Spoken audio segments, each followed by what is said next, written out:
So, wow, all right. I've never been introduced by my mom before. That was great.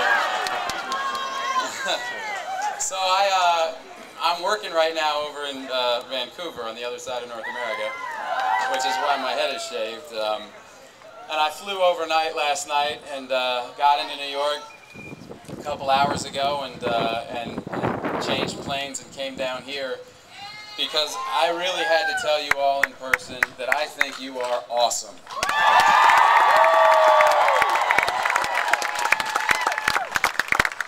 So I was raised by a teacher who you just met, and my mom was a professor of early childhood education, and from the time I was in kindergarten, as she said, all the way through my high school graduation, I attended public schools. And I would not trade that education and that experience for anything. I had incredible teachers. And as I look at my life today, the things that I value the most about myself, my imagination, my love of acting, my passion for writing, my love of learning, my curiosity, all of these things came from the way that I was parented and taught. And none of these qualities that I just mentioned, none of these qualities that I prize so deeply, none of these qualities that have brought me so much joy, that have made me so successful professionally even, none of these qualities that make me who I am can be tested. Now,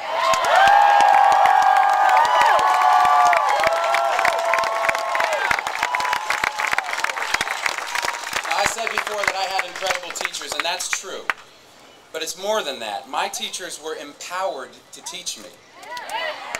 Their time was not taken up with a bunch of silly test prep, a bunch of drill and kill nonsense that any serious person knows doesn't promote real learning. No, my teachers were free to approach me and every other kid in that classroom like an individual puzzle. They took so much care in figuring out who we were and how to best make the lessons resonate with each of us. They were empowered to unlock our potential. In other words, they were allowed to be teachers.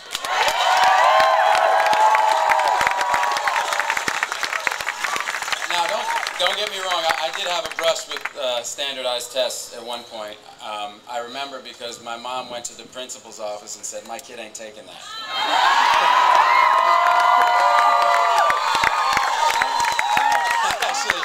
I have it in quotes because she said, "It's stupid, it won't tell you anything, and it'll just make him nervous." I guess it was the late 70s. I guess we could get away with it back then. Still can't tell. Well, I shudder to think that these tests are being used today to control where funding goes. I don't know where I would be today if my teacher's job security was based on how I performed on some standardized test.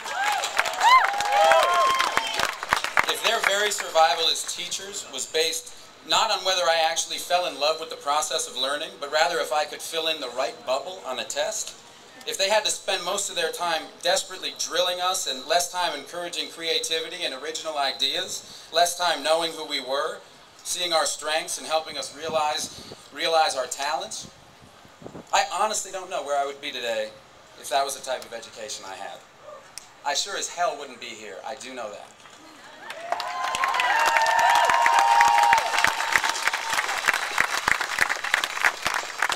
Okay, this has been a horrible decade for teachers.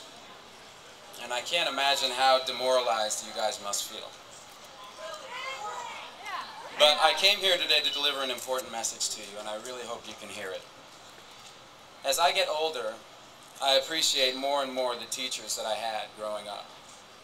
And I'm not alone. There are millions of people just like me.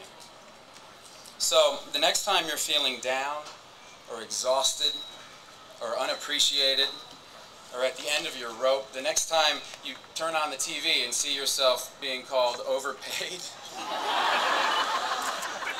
the next time you encounter some simple-minded, punitive policy that's been driven into your life by some corporate reformer who has literally never taught anyone anything.